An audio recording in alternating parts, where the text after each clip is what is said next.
देवरानी और धानी का ऐसा प्रेम आपने कभी नहीं देखा होगा।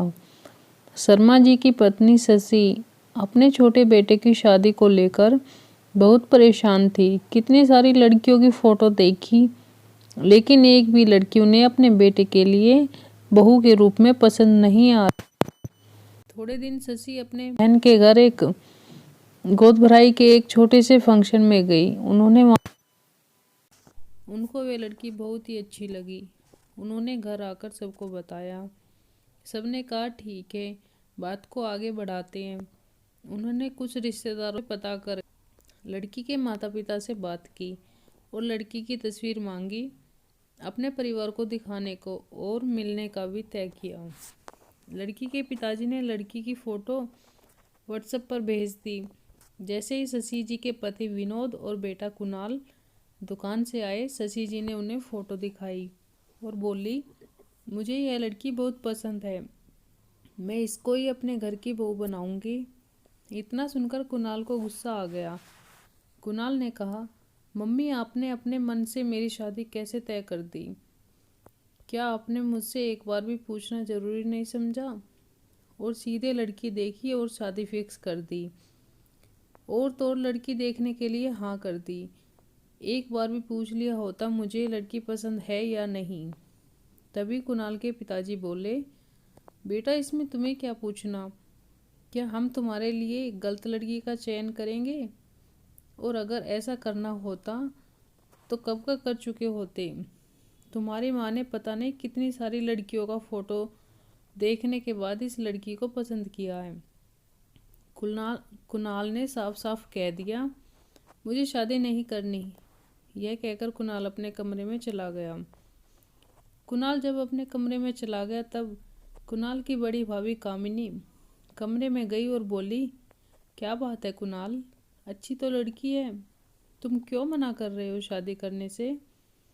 कुणाल ने भाभी से कहा, मैं एक लड़की से प्यार करता हूँ और उसी से शादी करना चाहता हूँ।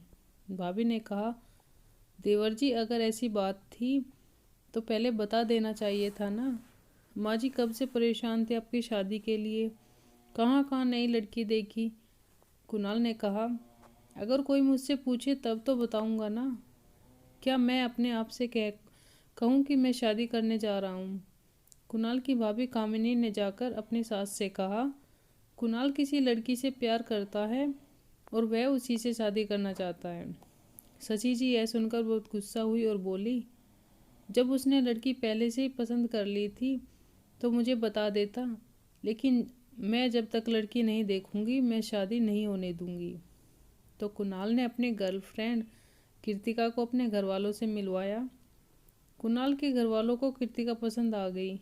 मिलने के बाद शशि ने कुणाल से कहा, देखो तुमने लड़की तो पसंद कर ली, हम शादी भी देने के लिए तैयार हैं, लेकिन बिना दहेज के नहीं करेंगे। इसमें तुम कुछ भी नहीं बोलोगे। कुणाल चुपचाप था। वह सोच रहा था कि कुछ भी करके शादी हो जाए। अगले दिन कृतिका के पिताजी कुणाल के घर में शादी के बात करने के लिए गए। जब दहेज की बात आई तो कृतिका के पिताजी ने दहेज देने से इनकार कर दिया, लेकिन कुणाल की जिद की वजह से कुणाल के घर वालों को यह शादी माननी पड़ी। 3 महीने में ही कुणाल और कृतिका की शादी हो गई। घर में जब तक मेहमान थे तब तक तो कृतिका से कोई कुछ भी नहीं कहता था। जैसे सारे मेहमान चले गए उसके अगले ही दिन कृतिका की सास शशि जी कृतिका के कमरे में गई और जाकर बोली, बहू सूरज कब का निकल चुका है, अब तक सोई रहोगी क्या? सुबह सुबह सबको चाय पीने की आदत है।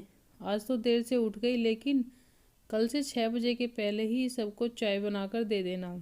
और हाँ, बड़ी बहू कामिनी भी 8 बजे तक अपने ऑफिस चली जाती है, उसका भी नाश्ता 8 बजे तक बन जाना चाहिए। अभी तो कृतिका के ठीक से मेहंदी के रंग भी ठीक से नहीं छुटे थे। कृतिका जो सुबह 6 बजे सोकर उठी थी और रात के 12 बज जाते थे, फिर भी उसके काम खत्म नहीं होते थे। कृतिका टेंशन में होती थी, कल सुबह जल्दी उठना है, नहीं तो नींद भी नहीं खुलेगा। कृतिका को यह भी भूल गई थी कि उसकी नई नई शादी हुई है, कितने सपने सजोए थे। शादी होने के बाद हनीमून के लिए हिमाचल जाएगी, लेकिन यहाँ तो जब से शादी हुई है इस घर में एक दिन भी बाहर नहीं निकली। हिमाचल जाने की तो दूर की बात थी। कभी कभी तो वह सोचती थी कि इस घर में बहू के रूप में आई है या एक नौकरानी के रूप में। क्या लड़की की शादी इसलिए होती है कि वह मायके से ससुराल जाकर एक नौकरानी बन जाए? क्या क्या सपने सजाए थे कीर्तिका ने। कीर्तिका भी टीचर बनना चाहती थी, लेकिन अब उसे लग नहीं रहा था कि यहाँ रहकर वह पढ़ाई कर पाएगी, क्योंकि घर वालों के रंग ढंग देखकर तो यही लगता था। एक दिन रात में कीर्तिका ने अपने पति कुणाल से कह दिया, कुणाल, ऐसा नहीं हो सकता कि हम लोग किसी दूसरी जगह रेंट पर घर लेकर रहे इसी शहर में। यहाँ तो मैं सुबह से शाम तक सिर्फ काम ही काम करती हूँ। कुणाल ने कहा, तो फिर तुम क्या करना चाहती हो? क्या तुम यह कहना चाहती हो कि मैं अपने माँ बाप से और भाई से अलग होकर कहीं और रहूं? इस दुनिया की सारी औरतें तो यही सब करती हैं। ससुराल में एक लड़की क्या करती है? घर की देखभाल। और फिर कामिनी भाभी भी तो सुबह से शाम तक नौकरी करने जाती है और शाम तक आने के बाद घर के काम में हाथ बटाती है। कीर्तिका समझ गई थी कि अपने पति से कुछ भी कहना बेकार है। वे अपनी जिंदगी को अपनी नियति समझ जीने लगी थी। आज सावन का पहला सोमवार था। कीर्तिका ने व्रत रखा हुआ था। उसने सोचा कि सुबह सुबह सबको नाश्ता कराकर थोड़ी देर आराम कर लेती हूँ, फिर लंच बनाऊंगी। अभी कीर्तिका बिस्तर पर लेटी ही थी, तभी कीर्तिका की सास की आवाज़ आई, बहू जरा 2 कप चाय लेकर आना, और हाँ, वह बेकरी वाला बिस्किट भी लेकर आना। कीर्तिका ने सुबह से कुछ नहीं खाया था। पूरे शरीर में थकान हो गई थी और सर में भी दर्द से उसका हाल और भी बुरा हो गया था। लेकिन इस घर में कीर्तिका का दुख दर्द कोई भी समझने वाला नहीं था। कीर्तिका जैसे ही चाय लेकर अपनी सास के कमरे में पहुंची, कीर्तिका की सास किसी मंदिर की घंटे की तरह जोर जोर से बजने लगी। तुम्हारे मायके वालों ने कौन सा मेरा घर भर दिया है जो रानी की तरह अपने रूम में आराम फरमा रही हो? बड़ी बहू को देख, एक तो इतना ज़्यादा दहेज लेकर आई और ऊपर से नौकरी भी करने जाती है। महीने के आखिर में आधी तनख्वाह का पैसा मुझे दे जाती है। बहू, और तो बड़ी बहू जैसी। शादी से पहले तुमने कहा था मास्टर डिग्री लिया है। तुम्हारे मास्टर डिग्री का क्या फ़ायदा जब एक भी रुपया कमा ही नहीं रहे हो? तो इतना सुनकर कीर्तिका की आंखों से आंसू टपक टपक कर जमीन पर गिरने लगे।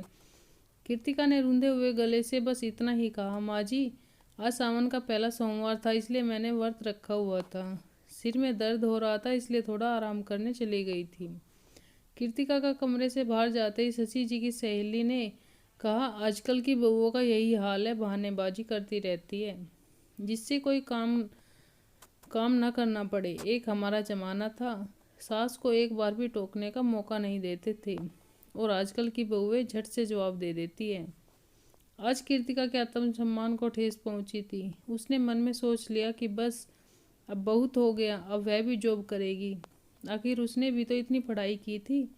आज मेरी जेठानी जॉब करने जाती है तो उनको सब घर में इज्जत से बात करते हैं। शाम होते ही जैसे ही कीर्तिका की जेठानी काम से घर आती तो कीर्तिका तुरंत पानी और चाय बनाकर देती। आज कीर्तिका की जेठानी घर पर आई, लेकिन कीर्तिका न ही पानी और न ही चाय देने आई। कीर्तिका की जेठानी को जब उसकी देवरानी कहीं नहीं दिखाई दी तो वह उसके कमरे के अंदर चली गई। अंदर जाकर देखा तो कीर्तिका अपने बेड पर सोई हुई थी और रो रही थी। कीर्तिका की जेठानी ने कीर्तिका को अपने गोद में लेकर कहा, क्या हो गया बहन, क्यों रो रही है? कीर्तिका ने दोपहर की सारी बातें अपने जेठानी को बता दी। आप तो जानती हैं मैं पूरे दिन घर का काम करती हूँ, फिर भी सासू माँ ताने मारती रहती है। कीर्तिका की जेठानी ने कहा, अरे पगली, तू सासू माँ की बातों का बुरा मत मानना, वह तो ऐसी ही है। मैं भी जब नई नई शादी करके आई थी तो मेरे साथ भी ऐसा ही हो रहा था, लेकिन उसके बाद मेरी नौकरी लग गई और फिर घर में मुझे टाइम ही कहाँ रहता है कि मैं रहूँ। मैं तो कहती हूँ कि तुम भी नौकरी करो। मेरे ऑफिस में ही एक एम्प्लॉय का पद खाली है। तनख्वाह तो ज़्यादा नहीं दे पाएंगे, लेकिन तुम कहो तो बात करूँ। कीर्तिका ने एक पल में ही हाँ कह दिया, क्योंकि अब वह आत्मसम्मान में से जीना चाहती थी। कीर्तिका की जेठानी ने उसी समय ऑफिस के हेड को फ़ोन लगाकर बताया कि मेरी देवरानी है, आप कहो तो कल इंटरव्यू के लिए साथ ही लेकर आऊँ। ऑफिस के हेड ने हाँ में जवाब दिया। अगले दिन कीर्तिका इंटरव्यू देने गई और ऑफिस में उसका सिलेक्शन हो गया। फिर क्या था, वह भी अपनी जेठानी के साथ ऑफिस जाने लगी। कृतिका की जेठानी और कृतिका जल्दी जल्दी घर वालों के लिए नाश्ता बनाते और फिर एक साथ ही ऑफिस चले जाते। अब दोनों देवरानी और जेठानी मिलकर साथ रहने लगे। कृतिका को भी जितनी तनख्वाह मिलती थी उसमें से आधे पैसे अपनी सास को देती थी। अब उसकी सास भी कृतिका से सही से बात करती थी। आपको यह कहानी कैसी लगी हमें कमेंट के माध्यम से ज़रूर बताएं और अगर अच्छा लगे तो शेयर भी ज़रूर करें। Thanks for watching.